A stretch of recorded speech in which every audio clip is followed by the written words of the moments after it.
Hi అండి, welcome to our theatres. ఇది మనం చూస్తున్న రోడ్డు సిద్దిపేట కామారెడ్డి వెళ్ళే హైవే అండి.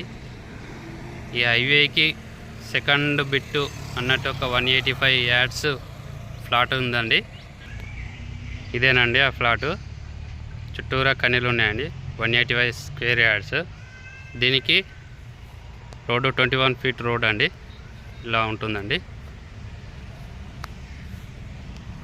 ఇది కనిపించేది మన రింగ్ రోడ్ అండి. ఆ రింగ్ రోడ్డుకి సెకండ్ బిట్ అవుతుంది. కామారెడ్డి టు సిద్దిపేట హైవేకి సెకండ్ బిట్ అవుతుందండి. నియర్ బై నాగదేవత టెంపుల్, శివాజీ స్టాచ్యూ అండి కనిపించేది. ఆల్ డాక్యుమెంట్స్ క్లియర్ అండి. LRSB ఆల్సో అండి. 185 స్క్వేర్ యార్డ్స్ అండి.